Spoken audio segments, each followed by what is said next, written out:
Hey, what's up, everybody? Wardrobe here, and I've played Brevity a second time. Uh, this, again, I think I did everything correct. I remembered the victory conditions, so I didn't mess with this at all as a British. Let's see what happened. The British took Solom right away, like what happened last time, and I even reinforced it even more as a German. I think I get it. Anyway, so I took that. I should have filmed each turn. I took that. During combat, I believe I took that Fort Capuzzo. They had the Hellfire Pass. And then the Germans on their activation, I think they took it back over. That's what happened. The Germans took Fort Capuzzo back over. And I thought, yeah, they took Fort Capuzzo back over. And because the way I did it, who had the last turn? Yeah, the Germans did. They took Fort Capuzzo, and because I had left Solom empty attacking Fort Capuzzo, they had it was a D1R2 or whatever, or D2R2 or whatever the result was.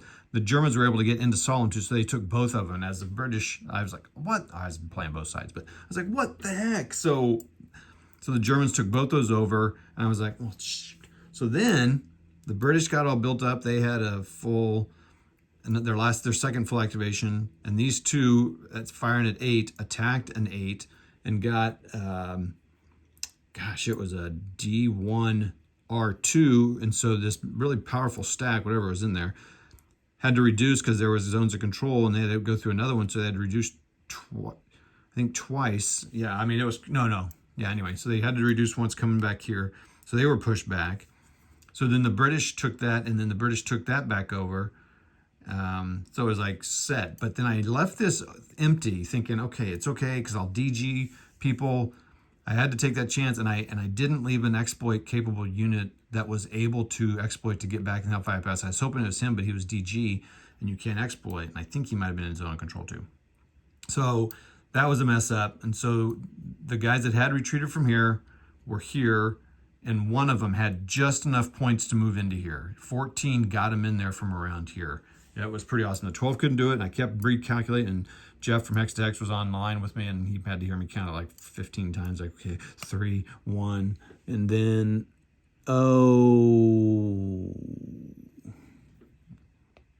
But he doesn't have enough points because these are not a third. These are half. Okay, all right. So yeah, there was no way for him to make it because these are only half, so he couldn't have got that far. So he wouldn't have been able to get over there anyway. That might have changed this attack, though. It would have added another 3 to it. So it would have been 15. Oh, we're doing it live right here. So with him in there, it would have been, instead of 12.5, because I got him still written down here in my notes, it's 3.5. The leader made it go, so it's 5-1 that way. The leader made it go down to 4-1. So it was 4-1. I do not remember what I rolled, though. Oh, yeah, I did. I rolled a 3. So 4-1 is just attacker 1. All right, so same result, but instead of that, it would have been, all these guys would have been in here. That's too many. I think that's too many units in there. No, it's good. So it would have been that. But the British would win because they couldn't have got over here. So then that would have been an attack I needed to make. I could have rolled high enough, I could have got rid of them. So pretty fun. And as I was reading some historic results of the battle, it was a back and forth, just like the whole desert. I'm going to do like U-Boater. Oh, I don't have the channel memorized. U-Boater. He's going through all the scenarios. I'm behind him by a couple scenarios, but I'll just play the next one-turn scenario, which I'm not sure. We looked at that yesterday. Anyway, very fun. I like the changes. It's lots of replayability in this one, I think. Like even just with this little tiny scenario, there's replayability. Like the way you attack, who you stack who with who. I mean, there's probably somewhat limitations to it, really. But then what you use your barrages on and all that. I still wouldn't mind playing someone that's played this a few times to make sure I'm just doing some of the little things right. All right, this is going longer than I thought. I hope you all liked it. I encourage you to get it and play along. We'll see you.